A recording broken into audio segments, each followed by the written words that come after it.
Collecting waste food is a huge enterprise. The average household only puts a few kilos in their brown bins each week, but it adds up to 20,000 tonnes every year.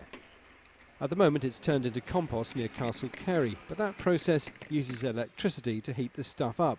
The plan now is to make that old phrase, where there's muck there's brass, come to life. Here at the Walpole landfill site near Bridgwater, the waste company Viridor is about to spend £10 million building a biogas plant to turn that food waste into enough power for 2,000 homes.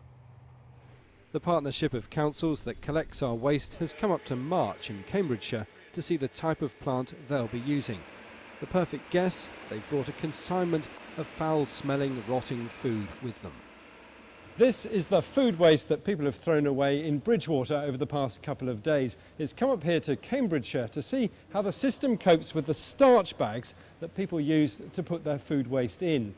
The rubbish is scooped up and shredded by the tractor as it's dumped into the hopper. The air in the warehouse is changed 18 times a day because the smell, it's worse than evil.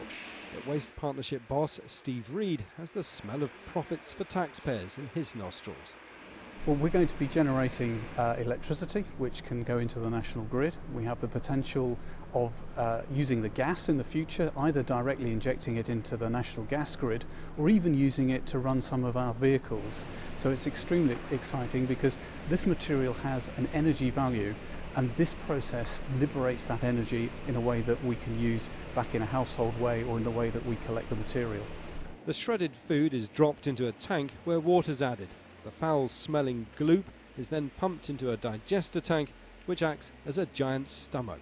Billions of bacteria eat the organic material for 18 days, and the happy result from their gluttonous feast is a massive amount of gas, which goes off to power a turbine to make electricity.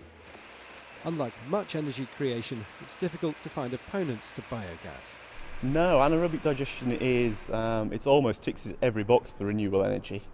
It's diverting food waste away from landfill, it's producing renewable energy 24 hours a day, it doesn't matter if the wind doesn't blow, it doesn't matter if the sun doesn't shine, and it produces a fertiliser which can be applied to land, which replaces man-made fertilisers, so it sort of wins on a number of fronts really. The Walpole site in Somerset should be up and running sometime next year, and will take industrial food waste too. We've got about 10,000 tonnes of capacity per year for food waste that might come from pubs, restaurants, hotels and food manufacturing businesses throughout Somerset. So when you throw away those tea bags, bear in mind your efforts should bring about £200,000 profit back to us taxpayers every year.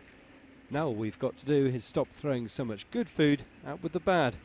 But that's another story. David Woodland in Somerset for the West Country Tonight.